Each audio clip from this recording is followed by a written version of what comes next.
The mahogany-paneled walls of my father's study seemed to close in as he paced back and forth, his face red with anger. The evening sun cast long shadows through the floor-to-ceiling windows, making the scene feel even more dramatic than it already was. A startup? He spat the word like it was poison. You want to leave the family business for some tech fantasy? My name is Michael Chen, and at 25 I was about to be disowned for daring to have dreams beyond running Chen International, the shipping empire my great-grandfather had built.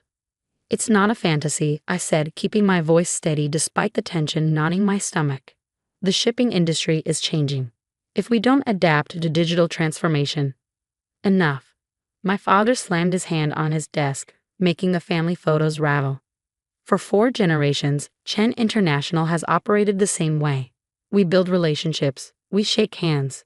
We don't need fancy computers to tell us how to run our business.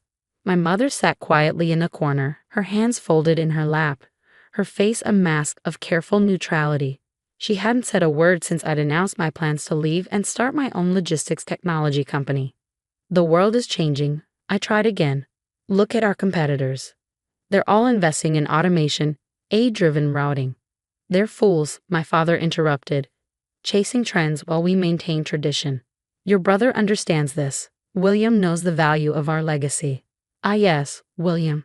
My older brother who had never questioned anything, who followed our father's every command without hesitation. The perfect hair. William doesn't understand innovation, I said. He's too afraid to challenge anything. My father's face darkened. And you think you know better. You think your little computer programs can replace decades of experience. I pulled out my laptop, opening the presentation I'd spent months preparing. Just look at the numbers. Our market share has dropped 15% in the last 2 years. Our operating costs are 30% higher than our competitors. If we don't adapt. Enough, he roared, slamming the laptop shut. I won't hear any more of this nonsense. You have a choice, Michael. Either you take your place in this family and this company, or you leave. There is no middle ground. I looked at my mother, hoping for support, but she just stared at her hands. I had always been her favorite, the one who shared her love of books and ideas. But when it came to standing up to my father, she was always silent. Then I'll leave, I said quietly. The room went still. Even the air seemed to freeze. What did you say? My father whispered, his voice dangerous. I'm leaving. I've already secured seed funding. I have a team ready to. Get out. His voice was ice cold now. If you walk out that door, you are no longer my son. No trust fund, no connections, no family name. I stood slowly, my heart pounding but my resolve firm. The family name won't matter when I build something of my own. You ungrateful, he sputtered, but I was already walking to the door.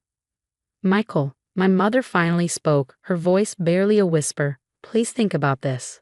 I turned back one last time. I have thought about it, for years. While you all were living in the past, I was planning for the future. My father's face was purple with rage. You'll fail. Without this family, without our connections, you're nothing. I smiled, though my heart was breaking. We'll see about that. That night, I packed everything I could fit into my car. My laptop, some clothes, and most importantly, the detailed business plans and prototypes I'd been developing in secret for the past 2 years.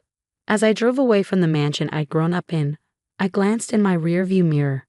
My mother stood at the window, a pale figure in the darkness. She raised her hand slightly, a ghost of a goodbye. I didn't wave back. The first few months were harder than I'd ever imagined. The seed funding I'd secured, modest compared to what I could have had with family support, stretched thin as I built my team and developed our first prototype. Logitech Solutions wasn't just about making shipping more efficient. I wanted to revolutionize the entire industry, creating an AI-driven platform that could optimize routes, predict maintenance needs, and automate the countless manual processes that made traditional shipping companies like Chen International so inefficient. I rented a tiny office in a rundown building in Seattle's tech district. My team consisted of 4 other believers, programmers and logistics experts who shared my vision of dragging the shipping industry into the 21st century. You really think we can compete with the big players? Jake, my lead developer, asked one late night as we debugged our first major release. I looked at the Seattle skyline through our grimy window. We're not competing with them. We're going to make them obsolete. 6 months after I left home. Our first client signed on, a small regional shipping company tired of losing business to larger competitors. Within weeks, their efficiency increased by 40%. The success brought our first round of serious investor interest. I worked 18-hour days, surviving on coffee and determination. Every time exhaustion hit, I thought of my father's words, "You'll fail." Those words became fuel. 1 year to the day after I'd walked out of my father's study, I received an email from my mother. The subject line read simply, "News." Inside was a link to an article about Chen International. The company had posted its worst quarterly results in 20 years. The stock was down 35%. At the bottom, she'd written, "Your father won't admit it, but you were right. Please come home." I deleted the email without responding. Instead, I channeled my energy into expansion. Logitech's client base grew steadily, each success proving what I'd known all along. The industry was desperate for innovation. 18 months after launching, we secured our series of funding, $20 million from venture capitalists who recognized the potential of our platform. The day after the announcement, William called. "Look, Michael," he said, his voice carrying that familiar condescending tone. "You've had your fun playing entrepreneur, but it's time to come back. Father is willing to discuss terms." I laughed. "Terms? You mean surrender?" "Don't be dramatic. The family business is dying." I cut him off. "And you know it. But instead of adapting, you're all clinging to the past. We have traditions. Traditions won't save you when you're bankrupt." He was quiet for a moment. "You've changed, little brother." "No," I corrected him. "I've just stopped pretending to be someone I'm not." After I hung up, I stared at my reflection in my office window. I had changed, but not in the way William meant. I was stronger now, more confident. Success built on my own terms had given me something my family's wealth never could: belief in myself. 3 years after leaving home, Logitech Solutions had grown beyond anything I'd imagined in those early days. Our Seattle headquarters now occupied 3 floors of a gleaming downtown office building, housing over 200 employees. Our platform was being used by shipping companies in 12 countries, and our valuation had hit $500 million after our Series C funding. But success brought its own complications.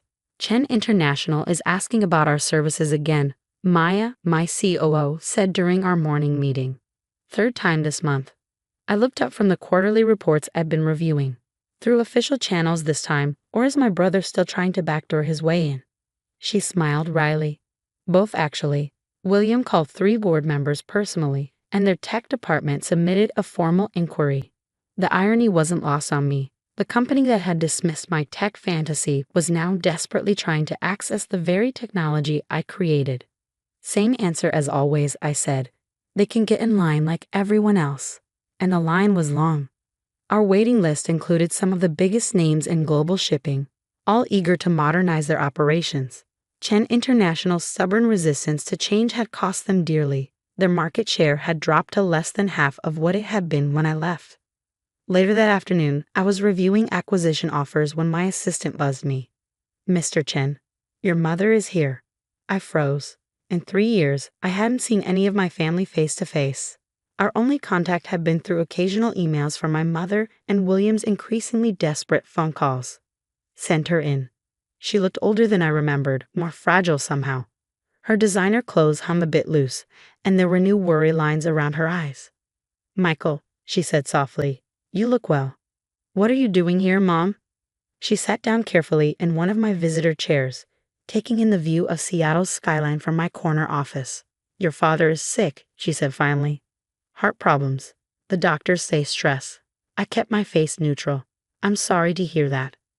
"The company, it's not doing well. William is trying, but he's not equipped to handle modern business challenges," I finished, "because father never let him learn." She flinched. "We were wrong, Michael.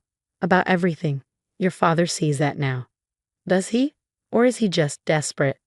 "Both, perhaps." She reached into her bag and pulled out an envelope. "He asked me to give you this." I took the envelope but didn't open it. "What is it?" "A proposal. The board wants to acquire Logitech. They're offering to make you CEO of both companies." I laughed, the sound harsh in the quiet office. "They want to acquire us." With what money? Chen International stock has lost 60% of its value in 3 years. There were other assets, she said weakly, family holdings. No, I handed the envelope back unopened. I didn't build this company to have it absorbed back into the family business. Michael, please, your father made his choice 3 years ago. I cut her off. He chose tradition over innovation, pride over progress, William over me. Tears welled in her eyes. He was wrong. We were all wrong. But this isn't just about your father anymore. There are thousands of employees at Chen International, families who depend on those jobs. I stood and walked to the window, looking out at the city I'd made my new home. 3 years ago, I tried to warn him this would happen. I begged him to let me help modernize the company. He threw me out. You're right, she said. But does that mean all those people should suffer? I turned back to her. Open the envelope, Mom. She did, hands trembling slightly as she read the proposal. Her eyes widened. This is just a takeover. They're offering you nothing but the title. Exactly, they still think they can control me. I took the proposal and dropped it in my shredder. But I have a counter-offer. I pulled up a document on my tablet and handed it to her. As she read, her face paled. This would mean a complete restructuring, I said. Chen International becomes a subsidiary of Logitech. The entire board resigns, including Father and William. We modernize everything. Operations, management, culture. No more dynasty, no more tradition for tradition's sake. Your father will never agree. Then Chen International will fail. I sat back down. Those are the only options now, Mom. Evolution or extinction. She stood slowly, clutching her bag like a shield. You've become hard. No, I corrected her. I've become successful. On my own terms. I'll give him your terms, she said, moving toward the door. Then she paused. For what it's worth, I'm proud of you. I should have said that 3 years ago. After she left, I sat in my office for a long time, thinking about legacy and change. My great-grandfather had built Chen International from nothing, just as I built Logitech. But somewhere along the way, my father's generation had forgotten that maintaining a legacy meant adapting, not just preserving. My phone buzzed, a text from William. Just heard Mother's report. You can't be serious with these terms. I typed back, completely serious. You have 48 hours to decide. Then I turned back to my work. I had built something too valuable to compromise, too important to sacrifice for family pride. The next move was theirs. The Chen International Board meeting was scheduled for 9 a.m. on a rainy Seattle morning. I hadn't set foot in their headquarters since leaving 3 years ago, but as I walked through the familiar marble lobby, I felt no nostalgia, only quiet determination. Mr. Chen, the receptionist said, doing a double take at seeing me. They're waiting in the main boardroom. I nodded, heading for the elevators. My team of executives and lawyers followed, each carrying tablets loaded with our proposal and implementation plans. The boardroom fell silent as I entered. 20 pairs of eyes turned to me, old men in expensive suits who had watched me grow up, who had dismissed my ideas, and who now sat facing the consequences of their resistance to change. My father sat at the head of the table, looking smaller than I remembered. His face was gray, and his hands trembled slightly as he gripped his water glass. William sat beside him, jaw clenched tight. Michael, my father said, his voice lacking its usual thunder. Thank you for coming. I took my seat at the opposite end of the table, directly facing him. Let's begin. For the next 2 hours, my team presented our restructuring plan in meticulous detail. The numbers were undeniable. Chen International's valuation had dropped to $200 million, while Logitech was now worth $2 billion. Our technology had become the industry standard, while their traditional methods were bleeding money. This is highway robbery, one board member sputtered as we outlined the terms. You want us to just hand over control?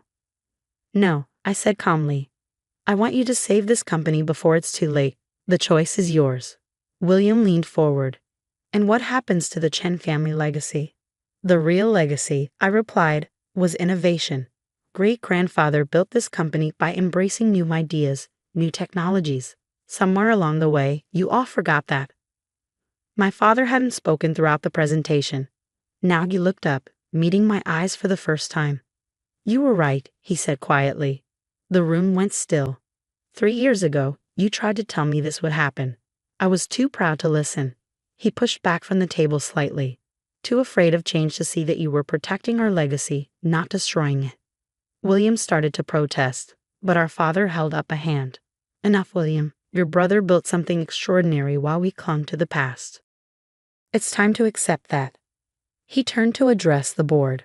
I moved to accept Logitech's proposal in full, including the leadership changes. The vote was close, but in the end, survival instinct won out over pride. By noon, the papers were signed. Chen International would become a division of Logitech Solutions, with a complete restructuring to follow.